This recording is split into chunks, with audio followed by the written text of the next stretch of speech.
Hi hello welcome to our channel. నేను మీసిరి. మన videos నచ్చితే లైక్ చేసి హైప్ చేయడం మర్చిపోకండి. ఇక కథలోకి వెళ్దాం. ప్రియనేస్తం పార్ట్ 80. నీకు అంతగా నచ్చిన అమ్మాయి ఎవరు అని అనుమానంగా చూసింది రాగిని. నీకెందుకు అని అడిగాడు అజయ్. ఊరికే తెలుసుకుందామని అని రాగిని అనగా పాకెట్లో ఉన్న ఫోన్ బయటకు తీసి ప్రవర్తిక ఫోటో వెతికి రాగినికి చూపించాడు అజయ్. ఫోన్ చేతిలోకి తీసుకుని ప్రవర్తిక ఫోటో చూసింది రాగిని. దెబ్బకి షాక్ అయిపోయింది రాగిని. కళ్ళు పెద్దవి చేసి మరీ చూస్తోంది. ఏమైంది, నోరెందుకు అలా తెరిచావు అని అడిగాడు అజయ్. ప్రవర్తిక రాగిని నీకు తెలిసేమో, ఆమె ద్వారా అప్రోచ్ అవ్వచ్చని సంబరపడిపోయాడు అజయ్. రాగిని, నీకు ఈ అమ్మాయి తెలుసా అని రాగిని భుజం పట్టి కదిపాడు. ఈ అమ్మాయి పేరు ప్రవర్తిక. నువ్వు ఇష్టపడింది ఈ అమ్మాయినేనా అని మరొక్కసారి కన్ఫర్మ్ చేసుకోవడానికన్నట్టు అజయ్ని అడిగింది రాగిని.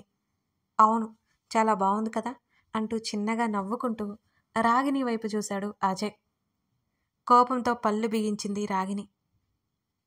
ఆమె ఎందుకలా ఉందో అర్థం కాక, కొంచెం కూడా సెన్స్ లేదా నీకు? ఈ అమ్మాయి హస్బెండ్కి కానీ తెలిస్తే నీ మక్కీలు విరగ్గొట్టి నిన్ను కైమా చేస్తాడు అని కోపంగా చెప్పింది రాగిని. ఏంటి, హస్బెండా అని అజయ్ ఆశ్చర్యంతో నోరు తెరిచాడు. అవును, మెంటల్ వెధవ అని లోపలే తిట్టి, అవునజయ్, ఈ అమ్మాయికి పెళ్ళైపోయింది, పెళ్లి జరిగి కూడా సంవత్సరం పైన అయింది అని చెప్పింది రాగిని. నిజమా? అజయ్ ముఖం దెబ్బకి బాధగా మారిపోయింది. వినకూడదనేదేదో విన్నట్టు మాడిపోయిన చపాతీలా ముఖం పెట్టాడు అజయ్. అవును, తను నీ దగ్గర నుంచి తన హస్బెండే తీసుకెళ్ళిపోయి ఉంటాడు. నీకు త్వరలో మామూలుగా ఉండదని రాగిని బాగా భయపెట్టింది. అయితే కావచ్చు, నేను అతనికి భయపడతాననుకుంటున్నావా అంటూ రాగిని వైపు చాలా అంటే చాలా సీరియస్గా చూశాడు అజయ్. అయినా ఆ మాత్రం కూడా తెలియకుండా ఎలా ఇష్టపడ్డావు అమ్మాయిని? రాగిని వెటకారమాడింది. ఆ అమ్మాయి ఫోటో చూశాను, చాలా బాగుంది. నేరుగా చూసినప్పుడు తను నాకు విషయం చెప్పలేదు. దీనికంతటికి కారణం ఆ అమ్మాయి నాన్న అని కోపంగా పళ్ళు నూరుకున్నాడు అజయ్. వాట్? అజయ్ చెప్పిన సమాధానానికి నివ్వెరపోయింది రాగిని.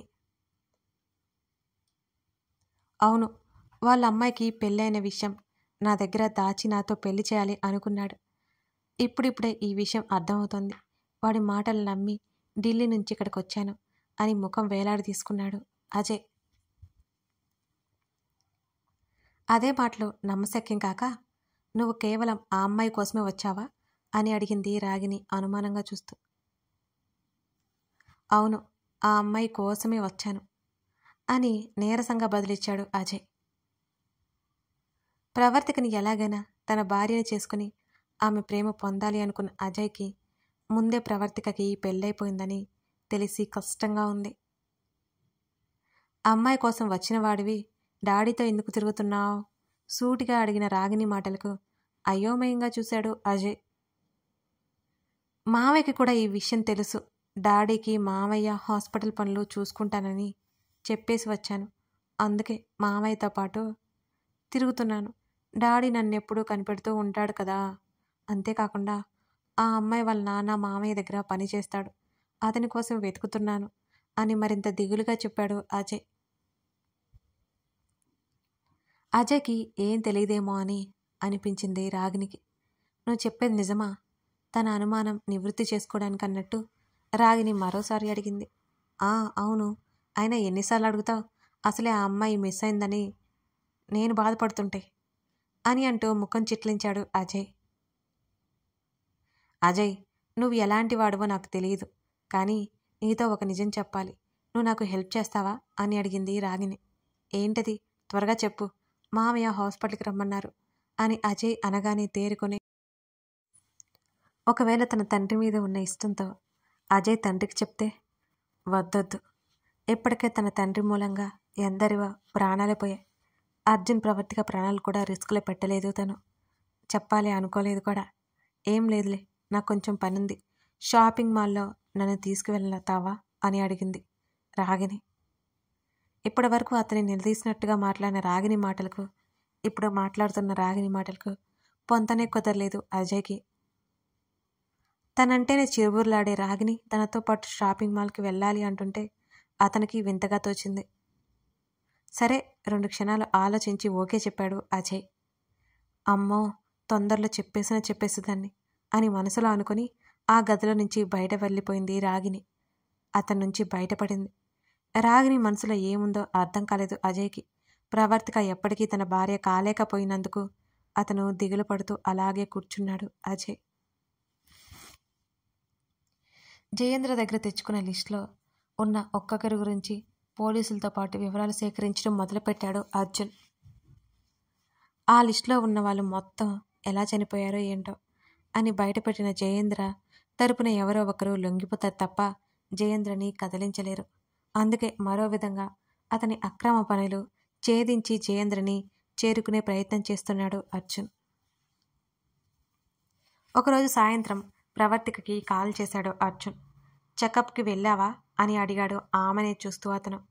వెళ్ళాను, బేబీ గ్రోత్ బాగుంది, నేను వెయిట్ పెరిగాను అని చెప్పింది ప్రవర్తిక. గుడ్, ఇలాగే మెయింటైన్ చేయి అని అర్జున్ అంటుంటే ఆమె కూడా నవ్వింది. ఇంకేం మాట్లాడకుండా అలాగే చూస్తుంటే ఏంటన్నట్టు కళ్ళెగరేశాడు అర్జున్.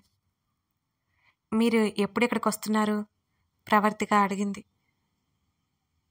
4 రోజుల్లో అని మామూలుగా చెప్పాడు అజయ్.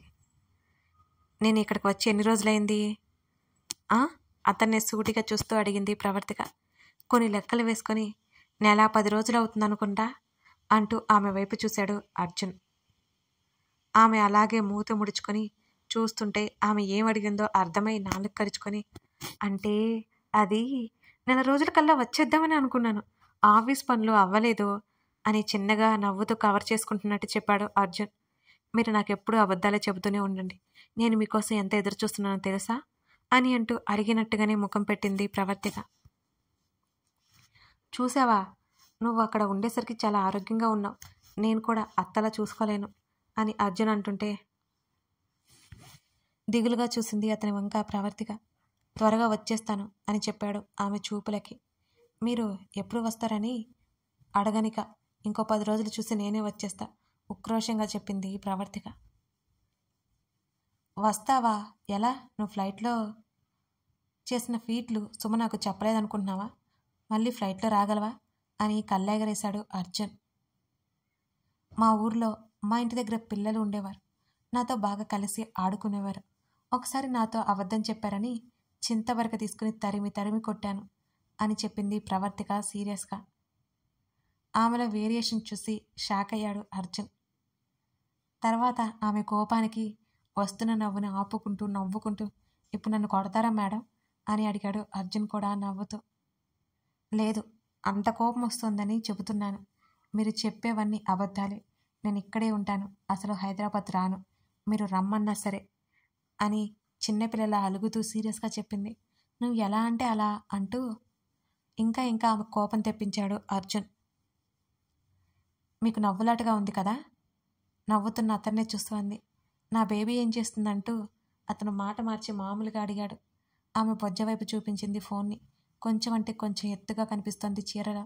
ఆమెకు దూరంగా ఉన్నందుకు చాలా బాధ కలిగింది అతనికి. ఆ సమయంలో పక్కన ఉండాలనిపించింది. తన బిడ్డ దగ్గరికి వెళ్ళలేకపోయాను అనే దిగులు కమ్మేస్తోంది. ఒకసారి వెళ్ళి రావాలి అనుకున్నాడు అర్జున్.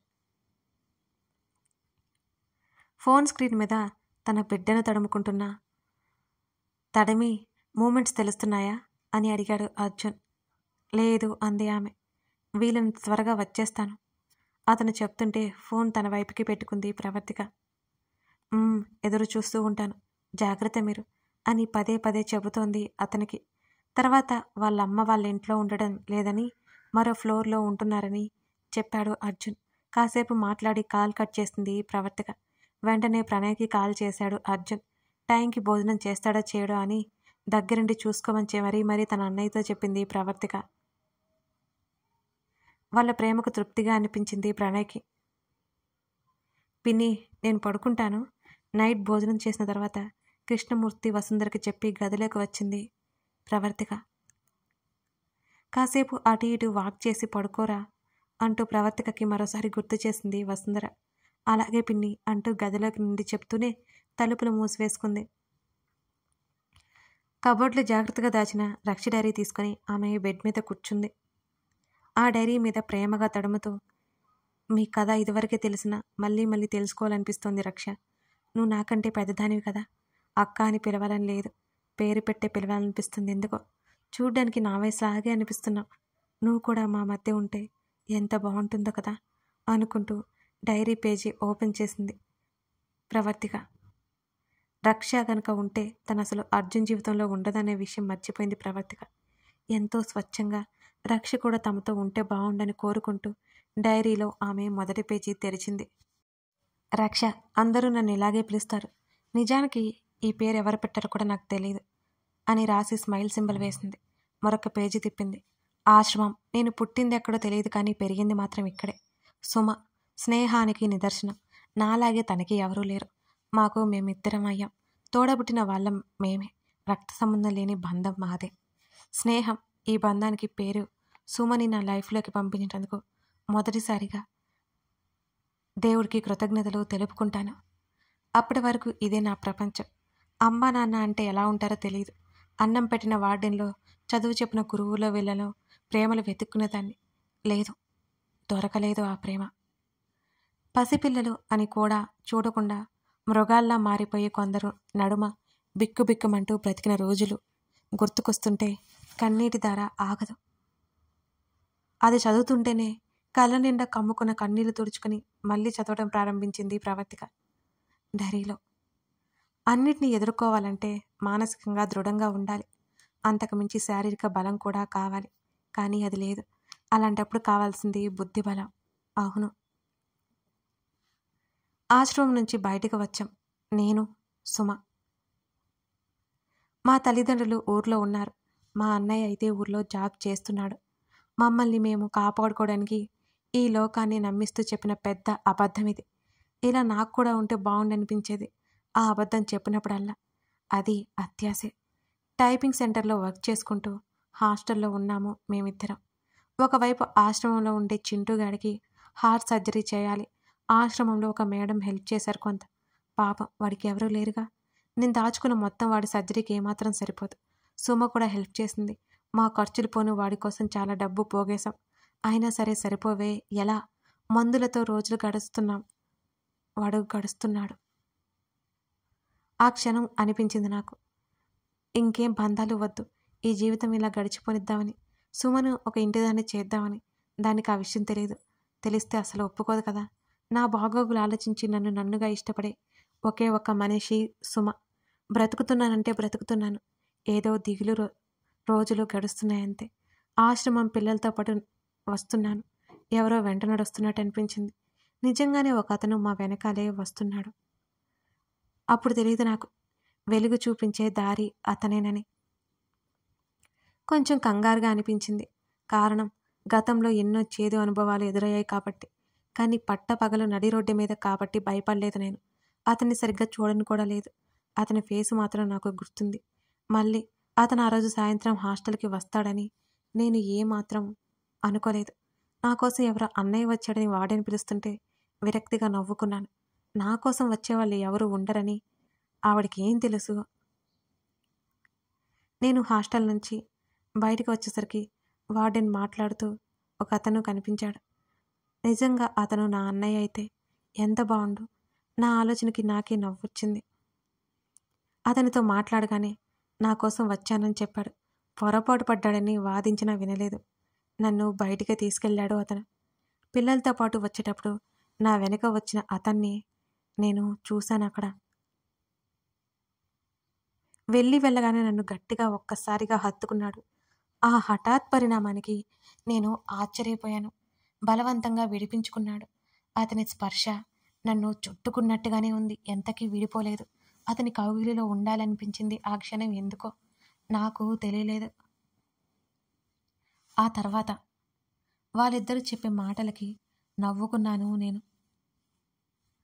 నా జీవితంలోకి వసంతంలా వచ్చాడు. అతని పేరే అర్జున్ సాగర్.